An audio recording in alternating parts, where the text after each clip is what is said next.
Ya, ya. Assalamualaikum warahmatullahi wabarakatuh. Kami dari kelompok 3 akan mempresentasikan mengenai informasi keuangan dan akuntansi.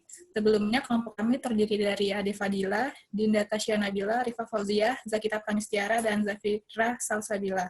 Next.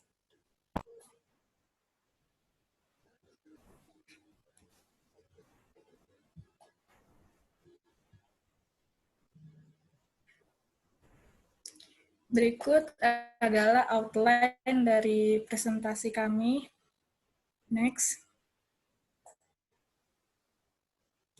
Ya, pertama-tama untuk pengertian menurut Wilkinson, sistem informasi akuntansi merupakan suatu kerangka pengkoordinasian sumber daya yang terdiri dari data, material, equipment, suppliers, personal, and funds untuk mengkonversi input berupa data ekonomik menjadi keluaran berupa informasi keuangan yang digunakan untuk melaksanakan kegiatan suatu entitas dan menyediakan informasi akuntansi bagi pihak-pihak yang berkepentingan. Yang kedua, menurut Gelinas, Orange, dan Wiggins, sistem informasi akuntansi sebagai subsistem khusus dari sistem informasi manajemen yang tujuannya adalah menghimpun, memproses, dan melaporkan informasi yang berkaitan dengan transaksi keuangan. Yang ketiga, menurut Kieso tahun 2005, sistem informasi akuntansi adalah sistem yang mengumpulkan dan memproses data transaksi serta menyajikan informasi keuangan kepada pihak-pihak yang berkepentingan. Next. Selanjutnya, kegunaan sistem informasi keuangan dan akuntansi terdapat 4 kegunaan. Yang pertama itu ada producing external report, yaitu perusahaan menggunakan sistem informasi akuntansi ini untuk menghasilkan laporan dalam memenuhi tanggung jawab ke pihak eksternal. Yang kedua itu ada supporting routine, yang mendukung memudahkan kegiatan nasional sehari-hari, misalnya dalam memproses setiap transaksi yang terjadi, sehingga pemberian jasa atau pelayanan dapat berjalan secara efektif dan efisien. Yang ketiga itu ada decision support, yang berarti mengumpulkan informasi yang dapat digunakan untuk membantu dalam proses pengambilan keputusan. Dan yang terakhir yaitu ada planning and control. Yang dimaksudkan yaitu sistem informasi juga dibutuhkan untuk aktivitas perencanaan dan pengendalian yang dilakukan oleh perusahaan. Next. Selanjutnya ada subsistem dari sistem informasi akuntansi. Sistem informasi akuntansi ini memproses berbagai transaksi keuangan dan transaksi non-keuangan yang secara langsung mempengaruhi pemrosesan transaksi keuangan. Sistem informasi akuntansi ini terdiri dari 3 subsistem. Yang pertama itu ada sistem pemrosesan transaksi mendukung proses operasional harian. Yang kedua itu ada sistem buku besar atau pelaporan keuangan, yaitu menghasilkan laporan keuangan seperti laporan laba rugi, neraca, dan arus kas. Dan yang terakhir itu ada sistem pelaporan manajemen yang menyediakan laporan manajemen yang dibutuhkan untuk pengambilan keputusan seperti laporan kinerja dan laporan pertanggungjawaban. Next. Selanjutnya akan dijelaskan oleh Zakita. Lalu selanjutnya ada komponen sistem informasi keuangan atau akuntansi. Menurut Susanto, pada tahun 2017, komponen dari sistem informasi keuangan atau akuntansi itu dibagi menjadi 7, yaitu hardware, software, brainware, prosedur, database, dokumentasi, dan teknologi jaringan komunikasi. Nah, yang pertama itu hardware. Jadi, untuk hardware sendiri ini dibagi menjadi 4, yaitu input, pengolah utama dan memori, komunikasi, dan output. Untuk input sendiri, itu artinya adalah alat yang digunakan untuk memindahkan data. Contohnya itu seperti komputer, terus peralatan lainnya seperti mouse, keyboard, seperti itu. Akan tetapi, input ini tidak dapat dikerjakan tanpa pengolah utama dan memori sebagai jantung sistem komputer dan tempat penyimpanan data. Contohnya itu adalah CPU. Lalu yang ketiga ada komunikasi, atau alat yang digunakan agar komunikasi data dapat berjalan dengan baik. Contohnya itu kayak speaker atau proyektor. Dan terakhir ada output, atau alat yang digunakan untuk mengeluarkan informasi hasil pengolahan data, seperti printer. Lalu yang kedua itu ada software. Jadi software ini merupakan kumpulan dari program-program yang digunakan untuk menjalankan aplikasi tertentu pada komputer. Sedangkan arti dari program itu sendiri merupakan kumpulan dari perintah-perintah komputer yang tersusun secara sistematis. Berikut ada contoh dari software, yaitu adalah Quicken. Jadi Quicken ini merupakan salah satu contoh software sistem informasi akuntansi yang sangat baik dan pernah menjadi software yang paling populer di Amerika.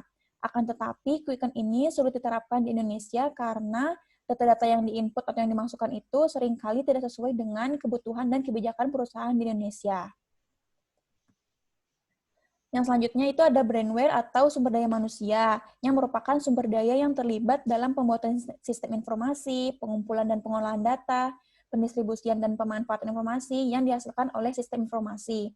Jadi dapat dikatakan bahwa hardware dan software tadi tidak dapat berjalan apabila tidak ada brainware atau sumber daya manusia yang menjalankannya. Nah, selanjutnya itu adalah prosedur. Jadi prosedur ini merupakan serangkaian aktivitas atau kegiatan yang dilakukan secara berulang-ulang dengan cara yang sama. Dengan adanya prosedur, maka pengendalian dapat dilakukan dengan baik. Nah, tadi kan prosedur itu merupakan serangkaian aktivitas atau kegiatan. Biasanya itu dalam sistem informasi itu kegiatan yang sering dilakukan adalah memberikan informasi hasil pengolahan data dan memperbaiki aktivitas bisnis baik melalui software maupun SDM atau hardware. Selanjutnya ada database. Seperti yang sudah kita ketahui bahwa data merupakan fakta dari suatu kejadian maupun dari hasil observasi, baik berupa angka maupun huruf. Data ini dapat digunakan untuk dapat menghasilkan informasi.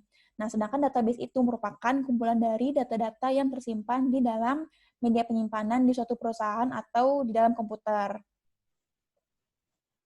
Nah, dalam sistem informasi keuangan atau akuntansi ini ada dua cara pengolahan data. Yang pertama itu ada secara batch, yang kedua ada online. Batch ini merupakan pengolahan data transaksi, di mana pengumpulan data itu dikumpulkan dulu, lalu nanti di waktu yang sudah ditentukan, maka data transaksi tersebut diproses secara sekaligus. Biasanya ini sambil merevisi data dari file master. Nah, lalu yang kedua itu ada online. Jadi, kalau misalnya online ini, pengolahan data transaksi itu dilakukan secara langsung, di mana ketika data masuk ke sistem, maka akan langsung diolah. Nah, informasi-informasi dan dari data-data yang sudah dihasilkan itu dapat dikatakan sebagai dokumentasi dari si sistem informasi keuangan atau akuntansi. Lalu, komponen yang terakhir itu adalah teknologi jaringan komunikasi. Telekomunikasi ini merupakan penggunaan media elektronik atau cahaya yang digunakan untuk memindahkan data atau informasi dari satu lokasi ke lokasi lainnya. Contohnya itu adalah internet, di mana kita bisa menggunakan internet apabila kita ingin memindahkan data dari lokasi satu ke lokasi lainnya, atau dari perangkat yang satu ke perangkat lainnya, seperti itu. Selanjutnya akan dijelaskan oleh Rifa. Selanjutnya itu perencanaan anggaran. Anggaran sendiri merupakan suatu rencana yang disusun secara sistematik yang meliputi seluruh kegiatan lembaga yang dinyatakan dalam unit moneter dan berlaku untuk jangka waktu tertentu yang akan datang. Anggaran juga dimaksudkan sebagai pernyataan mengenai estimasi kinerja yang hendak dicapai selama periode waktu tertentu yang dinyatakan dalam ukuran finansial. Selanjutnya, manfaat dari anggaran. Yang pertama, anggaran ini merupakan hasil akhir proses penyusunan rencana kerja, merupakan sebuah cetak biru bagi aktivitas yang akan dilaksanakan di masa mendatang sebagai alat komunikasi internal yang menghubungkan berbagai unit kerja dan mekanisme kerja antara atasan dan bawahan. Anggaran juga berfungsi sebagai pengendali unit kerja, sebagai alat motivasi dan persuasi tindakan efektif dan efisien dalam pencapaian visi organisasi, dan anggaran ini merupakan sebuah instrumen politik dan sebuah instrumen kebijakan fiskal. Dalam pelayanan kesehatan sendiri, ada 4 macam jenis metode penganggaran yang biasanya digunakan. Yang pertama itu merupakan line item budgeting. Jadi, tujuan utama dari metode ini untuk melakukan kontrol keuangan, dan metode ini sangat berorientasi pada input organisasi. Jadi jenis anggaran ini hanya memperhatikan input seperti jumlah SDM, jumlah pasien, alat yang digunakan. Kemudian rencana anggaran tahun berikutnya itu dibuat dengan menaikkan secara incremental atau secara bertahap, biasanya dengan kisaran 5-10%, dan dalam kondisi tertentu dapat dinaikkan lebih dari 10%. Metode ini memakai kemampuan menghabiskan atau menyerap anggaran sebagai indikator keberhasilannya. Keuntungan dari metode ini adalah mudah disusun, namun kelemahannya itu sistem ini tidak memberikan informasi tentang kinerja organisasi sehingga sulit untuk melakukan kontrol kinerja. Selain itu juga tidak tersedianya informasi yang rasional tentang rencana alokasi anggaran tahun yang akan datang, siapa atau unit mana yang mendapatkan berapa jumlah anggaran, serta seringkali hanya didasarkan pada catatan sejarah dan tidak berorientasi pada tujuan organisasi. Yang kedua yaitu Planning Programming Budgeting System atau PPBS. Jadi metode ini berupaya untuk menutupi kelemahan yang ada dari line item budgeting. Pemilihan berbagai alternatif proyek yang ada dilakukan melalui cost and benefit analysis, terutama cost and benefit analysis ini dilakukan ketika sebuah organisasi akan melakukan investasi yang jumlahnya besar. Nah, metode ini menjabarkan rencana jangka panjang ke dalam program-program, sub-program, serta berbagai proyek. Namun kelemahannya, PPBS ini dianggap terlalu rasional sehingga proses pembuatannya terlalu mahal. Yang ketiga yaitu zero-based budgeting. Jadi metode ini didasarkan pada perkiraan kegiatan, bukan pada apa yang telah dilakukan di masa lalu. Nah, dalam metode ini muncul decision units yang menghasilkan berbagai paket atau alternatif anggaran yang dibuat dengan tujuan agar direksi rumah sakit dapat lebih responsif terhadap kebutuhan customer dan terhadap fluktuasi jumlah anggaran. Kelemahannya yaitu metode ini membutuhkan banyak sekali paperwork, data, serta menuntut penerapan sistem manajemen informasi yang cukup canggih. Yang terakhir merupakan performance budgeting atau penganggaran berdasarkan kinerja. Jadi metode ini berorientasi pada output organisasi dan berhubungan sangat erat terhadap visi, misi, dan rencana strategis organisasi. Performance budgeting ini melakukannya pada program, bukan pada unit organisasi semata, dan memakai output measurement sebagai indikator kinerja organisasi. Tujuan dari penetapan output measurement ini dikaitkan dengan agar dapat mengukur tingkat efisiensi dan efektivitas, sehingga alokasi sumber daya itu dilakukan pada program, bukan pada unit organisasi. Jenis penganggaran ini paling tepat digunakan untuk mengukur kinerja rumah sakit dengan anggaran yang dapat diukur dari output yang disesuaikan dengan visi misi rumah sakit. Selanjutnya, untuk analisis monitoring pengeluaran. Analisis monitoring pengeluaran itu dilakukan untuk menyelesaikan masalah atau memberikan kontrol kepada sistem keuangan yang ada di rumah sakit, dan juga memonitoring keuangan rumah sakit itu sendiri. Tujuannya adalah sebagai bahan evaluasi sehingga bendahara ataupun penanggung jawab yang keuangan itu dapat menentukan dasar keputusan dari tindakan yang diambil agar pengeluaran rumah sakit tidak melebihi dari perencanaan anggaran yang sudah ditentukan. Jadi di sini ada 4 tahap. Yang pertama yaitu ada plan. Plan ini adalah perencanaan, mekanismenya berupa pengumpulan data pendapatan dan pengeluaran rumah sakit itu sendiri, di mana nanti rumah sakit akan memonitoring, memberikan rancangan untuk merencanakan monitoring setiap 2 minggu untuk biaya operasional. Biasanya di sini sistem keuangan akan diberikan rancangan monitoring untuk 2 minggu sekali. Jadi untuk minggu pertama dan minggu kedua, dan juga nanti ada minggu ketiga dan minggu keempat. Tujuannya adalah apabila nanti ada keterbatasan anggaran atau kelebihan anggaran sehingga menyebabkan operasional tersebut terhambat, bisa didapatkan rekomendasi tindakan lanjutan. Kemudian tahap kedua ada dunia. Implementasinya setelah tadi planning setiap 2 minggu sekali untuk dilakukan monitoring, maka per bulannya akan dibagi menjadi 2. Minggu pertama dan minggu kedua itu untuk tanggal 1 sampai tanggal 15. Dan minggu ketiga serta minggu keempat pada tanggal 16 sampai 30 per bulan. Hasilnya nanti analisis hasil monitoring itu akan terlihat bagaimana hasil keuangan setiap minggunya. Apakah terjadi defisit atau minus, kekurangan, atau bahkan menghasilkan sisa anggaran. Kemudian yang ketiga tahapannya ada cek. Cek ini hasil dari evaluasi setiap 2 minggu sekali. Perencanaan anggaran sudah sesuai realisasi atau belum sesuai dengan realisasi yang telah ditentukan oleh pemangku kebijakan rumah sakit.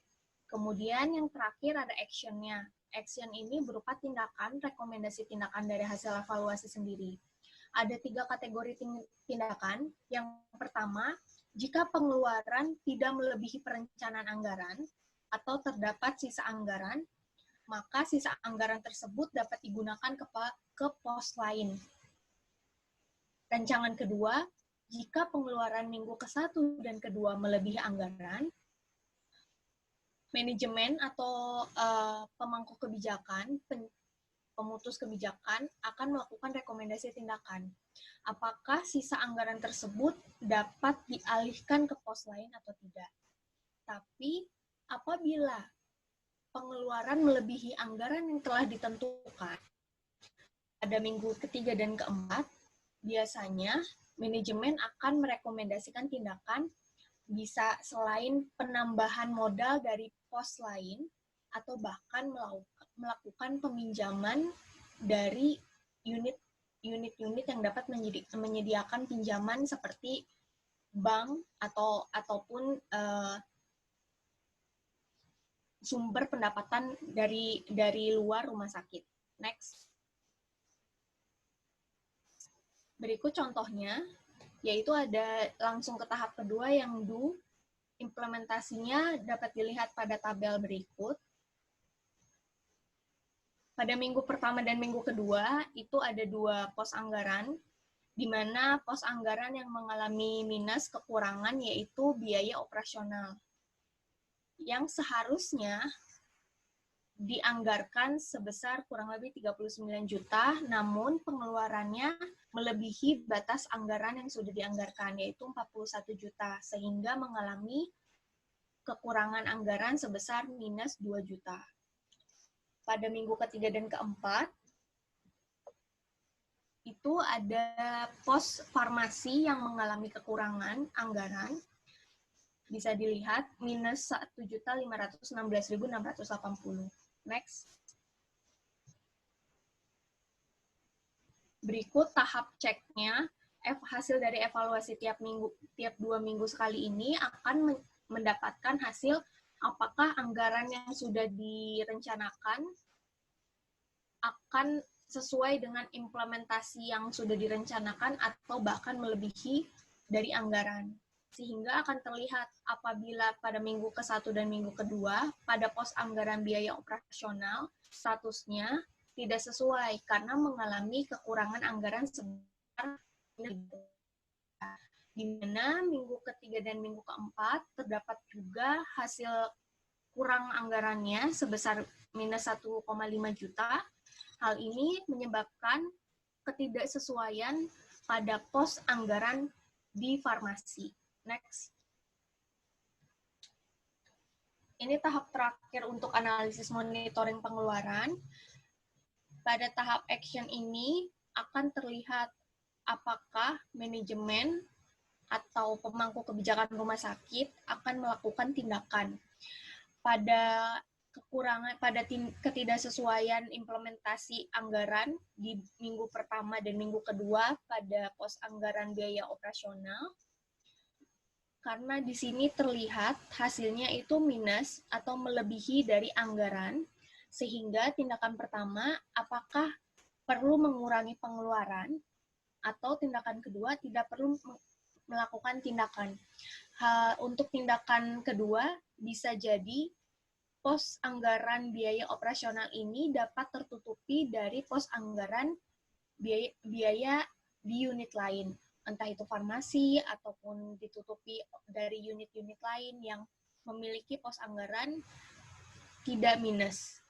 Pada minggu ketiga dan minggu keempat juga terlihat pada pos anggaran farmasi terdapat kekurangan anggaran, ketidaksesuaian implementasi terhadap apa yang sudah direncanakan oleh manajemen. Tindakannya juga sama, apakah perlu melakukan pinjaman atau tidak, atau tidak perlu melakukan tindakan apa-apa sehingga mendapatkan suntikan dana dari pos-pos lain. Next. Ya, selanjutnya adalah implementasi sistem keuangan akuntansi di rumah sakit. Itu harus memiliki beberapa karakteristik. Yang pertama adalah understandability, yang ini berarti info yang disajikan pada laporan keuangan dapat dipahami pengguna, serta dinyatakan dalam bentuk dan istilah yang disesuaikan. Yang kedua adalah relevan. Laporan keuangan yang relevan ini dapat dihubungkan dengan maksud dari penggunanya.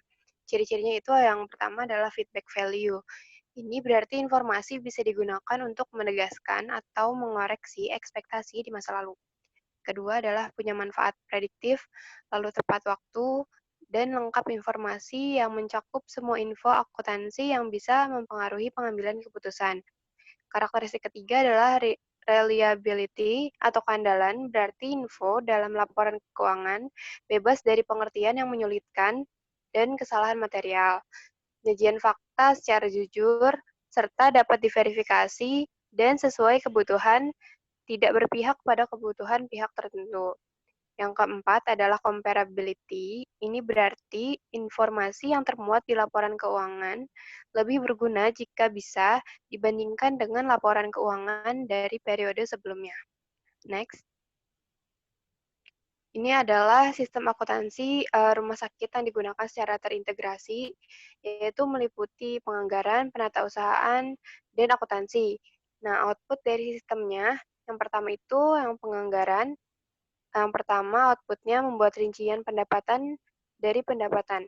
Ini terdiri dari jasa, layanan, hibah, kerjasama, dan lain-lainnya yang sudah sah. Dan subsidi pemerintah, yaitu APBN dan APBD. Lalu membuat rincian biaya operasional dan non-operasional.